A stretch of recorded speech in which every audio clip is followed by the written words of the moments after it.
One Kewan TV1.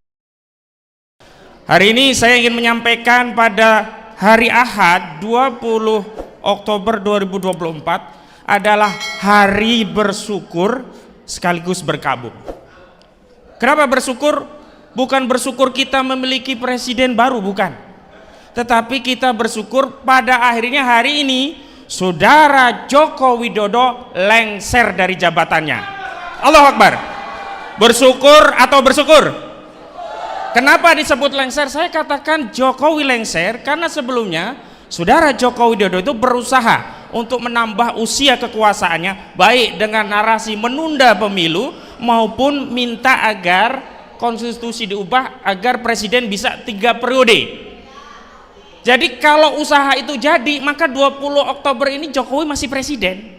Karena itu kita bersyukur. Kenapa? Jokowi lengser tanggal 20 Oktober ini. Alhamdulillah. Yang kedua, saat saya mengatakan bersyukur atas lengsernya foto ini ya, siapa ini? Jokowi. Pada saat yang sama hari ini adalah Hari Berkabung Nasional. Apa? Hari Berkabung. Karena apa? Karena ternyata Fufu Fafa tetap saja dilantik menjadi Wakil Presiden Republik Indonesia.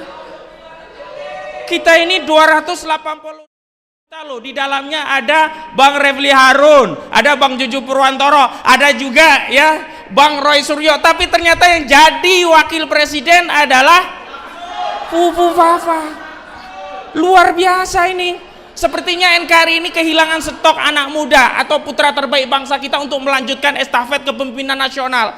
Saya kira ya wapres-wapres terdahulu mendiang wapres Pak Sudarmono ya, orang-orang hebat terdahulu Pak Adam Malik, ada Pak Arboko, ada kalau yang masih hidup Pak Trisno. Beliau pasti sikap batinnya ngenesere zaman kumbien jadi wakil presiden itu kudune koyo aku tentara jenderal, kok saiki yang jadi wapres Fufu Fafa.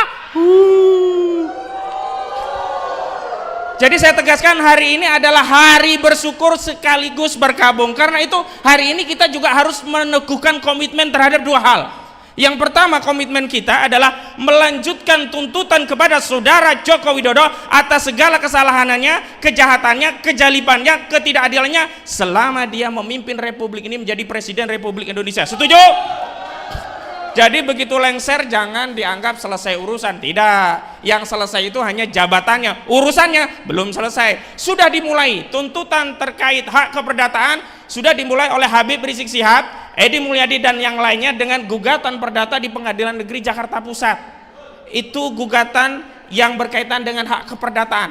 Padahal Saudara Jokowi ini ada masalah yang lainnya. Secara perdata dia punya masalah, secara pidana punya masalah, secara tata negara juga kebijakan-kebijakan ketatanegaraan bermasalah. Pada saat yang sama kebijakan tata usaha negara berupa ekspor kedaulatan garis batas pantai kita dengan modus operandi jual pasir laut ini sudah mulai digugat oleh saudara kita ya Pak Dr. Muhammad Taufik dari Solo yang tujuannya agar bisa membatalkan ekspor pasir laut. Ini luar biasa ini, kalau kita jual ekspor emas, itu emas saja yang kita pindahkan ke luar negeri. Ekspor tembaga, nikel, termasuk batu bara yang dikeruk, luar biasa kekayaan alam kita yang tidak memberikan kesejahteraan kita.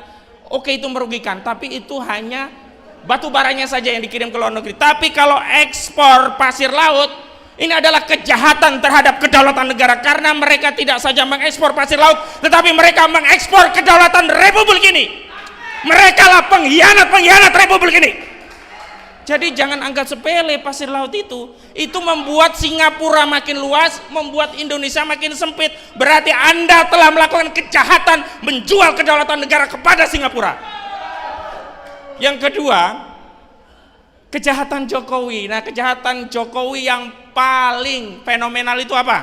Korupsi, penipuan mata uang, ijazah palsu.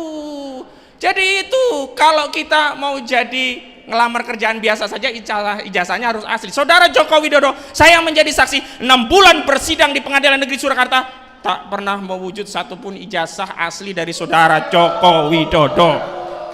Jadi setelah Jokowi lengser, dia tidak akan mendapatkan tepuk tangan aplaus dari rakyat, tapi dia akan dituntut oleh rakyatnya masuk ke penjara untuk bertanggung jawab atas segala perbuatannya. Ya, jadi jangan anggap selesai ya urusan dengan Jokowi ya.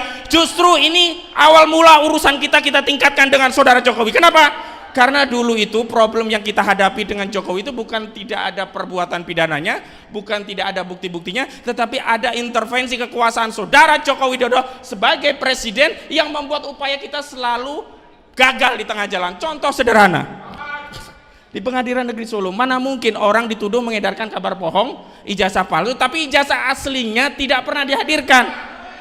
Kalau logika hukum yang terjadi, harusnya Bambang Tri dan Gus Nur itu bebas demi hukum. Karena dakwaan jaksa tidak bisa dibuktikan dengan menghadirkan ijazah asli saudara Joko Widodo. Faktanya tetap divonis 6 tahun, baru berkurang 4 tahun. Ini mengkonfirmasi kekuasaan Jokowi mengintervensi pengadilan. Saya tegaskan sekali lagi, ini bukti kekuasaan Jokowi mengintervensi pengadilan.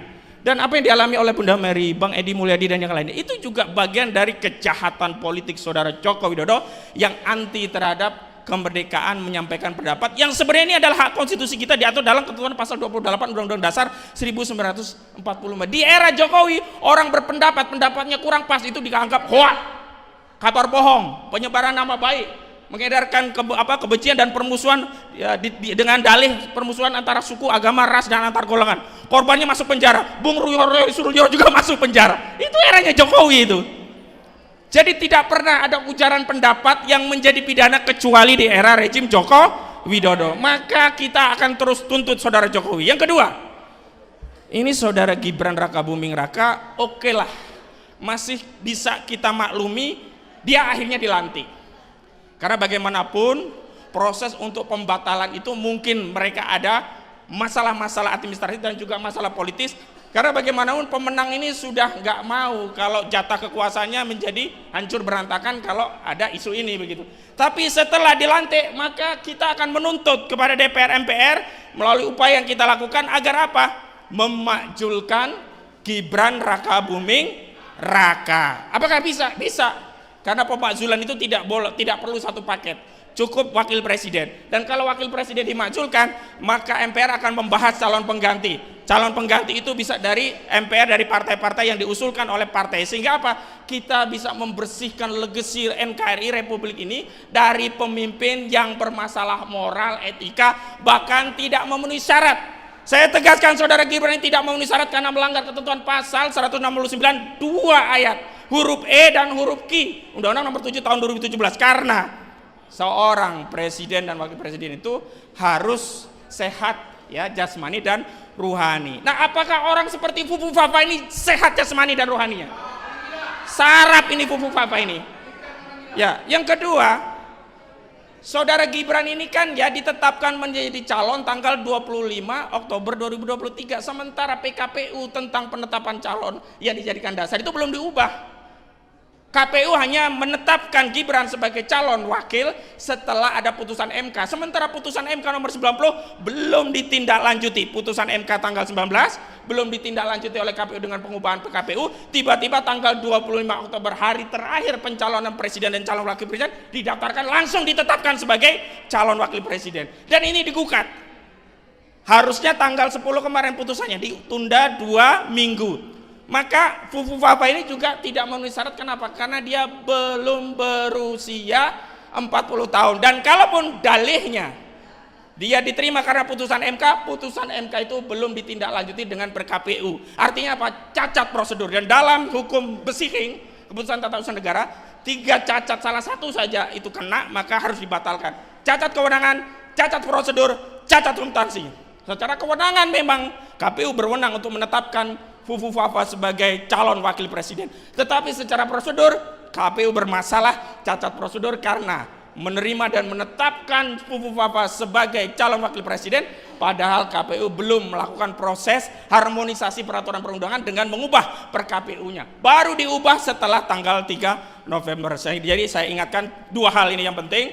Pertama, terus galakkan tuntut untuk adili saudara Jokowi. Setuju? Yang kedua, tuntut agar Fufu Fafa dimakzulkan. Setuju? Wassalamualaikum warahmatullahi wabarakatuh.